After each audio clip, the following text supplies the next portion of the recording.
नमस्कार दोस्तों, स्वागत है आपका अपने YouTube चैनल हिंद गुरुजी पॉइंट पर। और हम बात करते हैं आपकी बेहतर शिक्षा की। और जैसे कि पिछली हिंदी की वीडियो हमने आप लोगों को डाल दी हैं, आज जो हिंदी का सबसे टफ चैप्टर होता है वो होता है संधि। लेकिन हम आप लोगों को इतनी अच्छे तरीके से बताएंगे कि आप कहोगे कि सर हिंदी से तो आसान कोई चैप्टर है ही नहीं। और ज़्यादा बात ना करते हुए पहुँचते हैं अपने टॉपिक पर। और आज का हमारा टॉपिक है संधि। सबसे पहले तो 10वीं के बच्चों को ये पता होना चाहिए कि हमारे संधि में से कौन सा पार्ट आएगा। उसके बाद ही आप लोग इसे समझना कि किस चीज़ को पढ़ना है किसे नहीं। सामान्य बच्चों में और चतुर बच्चों में यही फ़र्क होता है। जो होशियार बच्चे होते हैं वो केवल वो ही पढ़ते हैं जो पेपर में आता है, और सामान्य बच्चे सारी चीज़ें पढ़ते हैं, उसमें से आधी भूल जाते हैं और आधी याद रखते हैं। तो चलिए ज़्यादा समय ना लेते हुए हम बात करते हैं अपने टॉपिक की। संधि होता क्या है, पहले ये चीज को समझिए। संधि दो वर्णों का मेल है। जैसे समास दो या दो से अधिक शब्दों का मेल है, संधि वैसे ही दो वर्णों का मेल है। संधि का शाब्दिक अर्थ होता है मेल। जब पास पास आए हुए दो वर्ण आपस में मिलकर एक नया रूप धारण करते हैं तो उसका एकीकरण को संधि कहते हैं। संधि करने पर निकट के दो वर्ण मिलकर एक हो जाते हैं। जैसे हिम धन आल्य, हिमालय। तो यहाँ पे दो वर्ण, जैसे इसमें ए और इसमें आ मिलकर के आ बना दिया तो हिमालय बन गया। देखते हैं, सबसे पहले समझते हैं हम संधि कितने प्रकार की होती हैं। संधि के प्रकार होते हैं 3: स्वर संधि, व्यंजन संधि, विसर्ग संधि। अब इसमें आपको करना क्या है, आपकी व्यंजन संधि और विसर्ग संधि 10वीं के बोर्ड पेपर में नहीं आती। आपके पाठ्यक्रम में केवल स्वर संधि का ही उदाहरण आते हैं। स्वर संधि के भी 5 भाग होते हैं: वृद्धि संधि, यण संधि, दीर्घ संधि, गुण संधि, अयादि संधि। और आपके पाठ्यक्रम में कक्षा 10 के जो यूपी बोर्ड के बच्चे हैं उनमें केवल यण संधि ही आएगी। केवल एक संधि पूछी जाएगी, स्वर संधि का यण वाला जो भाग है वो पूछा जाएगा। 5 भाग में से केवल एक भाग वो है यण संधि, और केवल यही पढ़नी है, इसी के अंदर से पेपर से आएगा। और हम अंत में आपको इसकी ट्रिक भी बताएंगे कि आपको याद कैसे रहेगा। पहले थोड़ा डिटेल से पढ़ते हैं। जैसे कि यण संधि का सूत्र है इको यणची।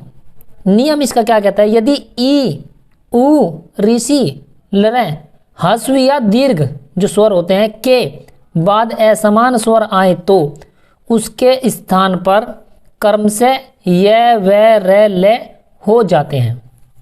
देखते हैं उदाहरण। ये तो ही आपकी किताब वाली बात जो किताब वाले बताते हैं, जो हमने आपका लिए जो निचोड़ निकाल करके रखा है। लेकिन अभी आपको मैं ऐसी ट्रिक बताऊंगा कि आपको यण संधि जानबूझकर भी आप लोग भूल नहीं पाएंगे। अब देखते हैं कैसे। अयादि संधि को यण संधि को याद रखने का सबसे अच्छा तरीका है कि ये जो 3 शब्द बताए, ये व र ले, क्या बोला मैंने, एक बार बोलो सारे बच्चे, ये व र ले। अगर ये किसी शब्द के बीच में आए और उनसे पहले कोई आधा शब्द लगा हुआ हो, या इन शब्दों के ऊपर कोई आधा शब्द लगा हो, या इन शब्दों के नीचे कोई आधा शब्द लगा हो, तो बिल्कुल आंख बंद करके आप लगा देना वो यण संधि है। यण से याद रखने का क्या तरीका, ये से यण और ये से ये व र ले। देखते हैं अभी। इति धन अत्र, इत्यत्र। प्रतिधन एक, प्रत्येक। प्रतिधन एकम, प्रत्येकम। नारीधन उपदेश, नारी उपदेश।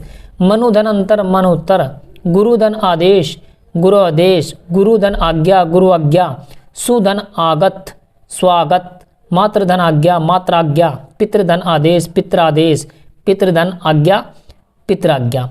अब देखते हैं कि इसमें यण संधि है नहीं। अगर ये नहीं याद रहते तो ये पॉइंट याद रखना कि ये व र ले, इन चारों शब्दों से पहले कोई आधा शब्द आ जाए, या इनके ऊपर कोई शब्द आ जाए आधा, या इनके नीचे कोई आधा शब्द आ जाए, तो समझ लेना वो यण संधि है। अब देखते हैं कि नहीं। जिसे हमने ये पढ़ा था ई अदत्य ये उत्तर, तो हमने बताया था ये व र ले से पहले कोई आधा शब्द, तो ये से पहले आधा शब्द है, इसका मतलब यण संधि है। ये के पहले आधा शब्द है, बिल्कुल यण संधि है। ये से पहले आधा शब्द है, बिल्कुल यण संधि है। ये के ऊपर आधा शब्द है, इसका मतलब यण संधि है। हमने पढ़ा था क्या, ये व र ले से पहले या ऊपर या नीचे आधा शब्द आना चाहिए। व वै से पहले आधा शब्द है, इसका मतलब यण संधि है। वै के ऊपर आधा शब्द है, इसका मतलब यण संधि है। वै के ऊपर आधा शब्द है, इसका मतलब यण संधि है। वै से पहले आधा शब्द है, इसका मतलब यण संधि है। त्रय, अब ये तय में आधा शब्द है। त्रय जो रे है, रे के अंदर आधा तय आ गया, इसमें भी यण संधि है। फिर इसमें भी त्रय, पित्रादेश, इसमें भी आधा रे आ गया, आधा तय और रे आ गया, इसमें भी आधा तय और रे आ गया। तो बस बच्चों यही इसका टॉपिक था और यही इसका पॉइंट था याद रखने का। अब मैं गारंटी के साथ कह सकता हूँ आप चाहकर भी यण संधि को जीवन भर भूल नहीं पाओगे। एक बार फिर से मैं रिपीट कर देता हूँ ताकि बच्चों को अच्छे से याद रहे। यण संधि याद रखने का एक तरीका है कि जिस य व र ले से पहले कोई आधा शब्द या उसके ऊपर आधा शब्द या उसके नीचे आधा शब्द आ जाए तो वो यण संधि ही होती है। और अंत में बस इतना ही, जो बच्चे नए हैं वो हमारे चैनल को सब्सक्राइब करें और बेल आइकन को दबाएं।